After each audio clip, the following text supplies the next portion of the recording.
บายดีพี่น้องสบายดีพี่น้องปองปลายเบอร์สุขุสุขคนมื้อนี้เขามาในบ้านพี่น้องหลังจากที่ฝนตกลงมาอย่างแห้งเนาะอีพ่อเพิ่นกันเอารอบลงใส่หนองดักป่ารอบไอ้บางรอบ3หลังอีพ่อลงไว้ฝนตกหมานพี่น้องอีพ่อได้ปลา2หลังบ่หลังนั่นนะมันเป็นหยังมันขาดมันออกบ่พอหลังน่ะพูนพี่น้องหลังเจน่ะผู้มันมีทางออกมันขาดก็เลยบ่ได้จักตูนี่หลังนี่มานแห้งหลังน่ะจักโตก็4ทั้งปลาบูเนาะปลานิล2ปลาใน1แล้วก็ปลาบูตัว1กล่องก็คือเบอร์กินลงวันนี่กล่องคือเบอร์พี่น้องทำไมมันเบอร์แบบนี้กล้องมันเบอร์เพราะเธอไม่ชัดเจนบ่พี่น้องปลานิลจักโตพอ7 โตพี่น้องเอ้ยพอดี4ครั้งไว้เห็ดกินมืองานบุญขึ้นบ้านใหม่งานบุญว่าซั่นงานขึ้นบ้านใหม่พี่น้องเอาไว้เห็ดกินเลยค้างไว้คันมันสิยังถ้ามันบ่ยังก็คือเอาเข้าตู้แช่ซ่องฟีดไว้อีพ่อคือหมานแท้โอ้ยตัวน่ะเพิ่นอีพ่อบ่เห็น ก้อนอิฐที่เฮาแบบเอาใส่แบบบ่ให้มันพูนะเนาะพ่อมันหมุนเข้าไปอยู่ในมันหมุนเข้าไปก้อนอิฐเต็งตาย จนเหนาปลาบู2บ่ปลาบู2 ตัวว้าวยังตัว1เด้นี่ไม่อีพ่อบ่เห็นเห็นหมดตัวนั้นแล้วก็บ่เห็นก่อนอิฐเต็งไว้ตอนนี้เพิ่นก็บ่เห็นเพิ่นก็สิเอามันลงตัวลงน้ำอีกน้ำน้องเต็มเลยพี่น้องอีพ่อเล่าอันอีหยังทางพวกหญ้าพวกอันน่ะออกว่าสิมาจูดอีกบ่ได้จูดช่ำพ้นมา2 รอบคือน้ำน้องเขาคือเต็มเลยแต่กี้ว่าสิพากันจูบน้องเอาปลาบ่ว่าขึ้นเฮือนคันรอบถึกแนวนี้ทุกมื้อก็คือแบบเอาไว้เฮ็ดกินก็คือได้หลายเติบอยู่เด้อเอ้ยแต่เสียดายตัวบักใหญ่หนึ่งหนาวช้ำจนหนาวคันบ่หนาวยังเพราะว่าเนาะแต่เสียดายจนเหม็นจนอืดมาก็สิไปค้างไว้พี่น้องแค่กว่าบ่เอามาลงเด้อนี่จนฮอดบ่กินเด้แพงไว้นี่บ่ฮอดบ่กินบักนาวเฮาก็กำลังดก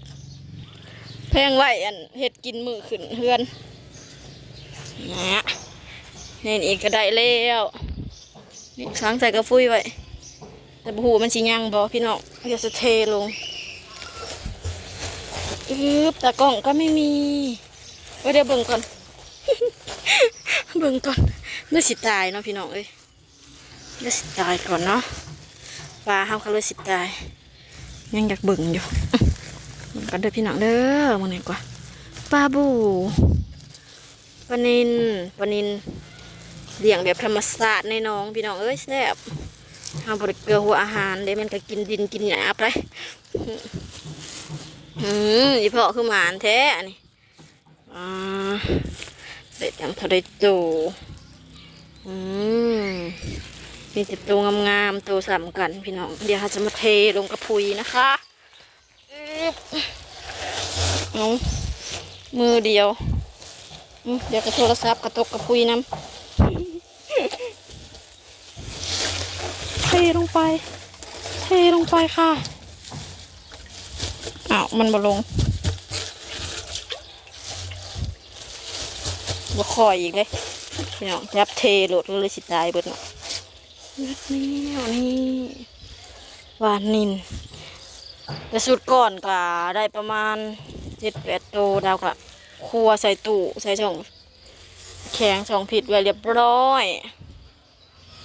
ใส่แข็งไว้เห็ดบางทีก็จะเห็ดแบบปลาหนึ่งจังซี่นะหนึ่งกับพักกับยังพี่น้องเมนูมื้อขึ้นบ้านใหม่เฮาใกล้จะมาถึงแล้วนะคะวันที่22วันที่22เด้อพี่น้องมาขับมาคูนนำกันเด้อ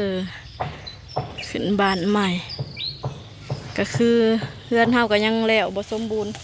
แต่ว่า วันสีกายงามเลยเด้เบิดเดือนนี้ก็คือจบสำหรับแบบวัน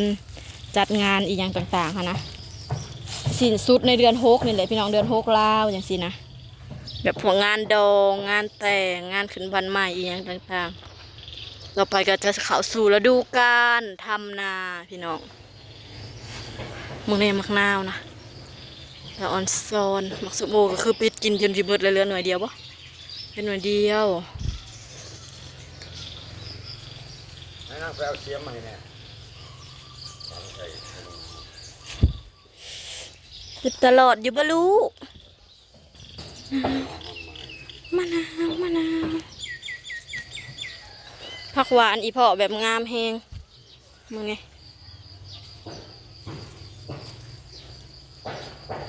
โอ้ผักหวานเฉพาะอีเพาะเราปลูกเคียงกันกับต้นดอกแคแล้วก็ต้นตะกบนี่เราสิเอาไว้เอาดอกแคออกต้นดอกแคออกก็คือเอาต้นตะกบไว้แทนเพราะว่าอีหยังผักหวานต้องปลูกเฮียงกันจังสี่พี่น้องกับต้นอื่น